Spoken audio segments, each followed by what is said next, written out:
The latest round of indirect ceasefire talks between Israel and Hamas have ended without a breakthrough. In fact, the latest round of indirect negotiations come as Israeli Prime Minister Benjamin Netanyahu heads to Washington to meet Donald Trump.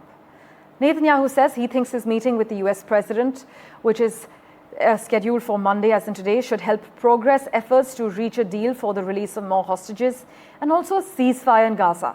He actually said he had given his negotiators clear instruction to achieve a ceasefire agreement under conditions Israel has accepted.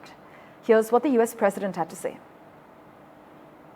But we're working on a lot of things with Israel, and one of the things is probably a permanent deal with Iran.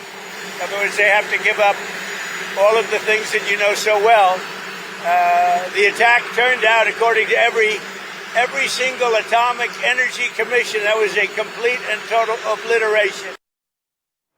For an expert's view on the matter, joining us currently, Daniel Block. Daniel, always a pleasure to have you on our show.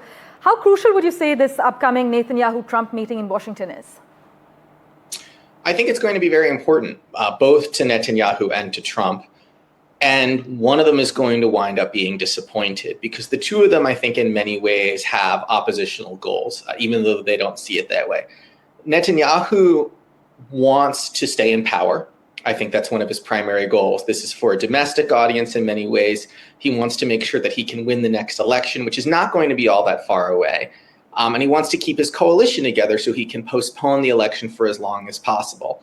And if he gives in to all of Trump's requirements and demands, which is a ceasefire and a permanent ceasefire in Gaza as soon as possible, that could cause some domestic political problems for him. Trump, on the other hand, wants the same thing in some ways he said he wanted from the beginning, which is an end to the war in Gaza. He wants it to be done permanently, not just a temporary ceasefire. And so he's going to try and press Netanyahu to agree to that. And we're going to see what happens. Indeed. Also, Daniel, as we wrap, how credible would you say this current ceasefire push is? Are we really witnessing real diplomatic momentum?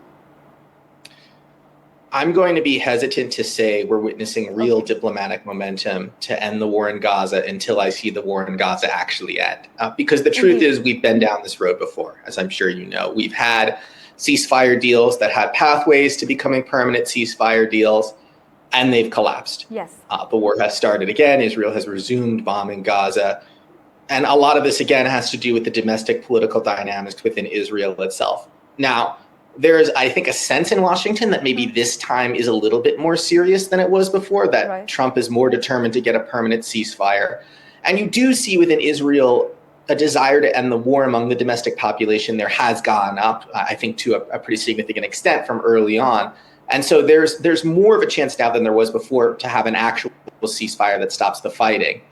But again, until it's actually said and done, Indeed. I'm not going to trust it. Daniel, always a pleasure to hear your views. Thank you so much for joining us. We'll keep in touch with you for regular updates.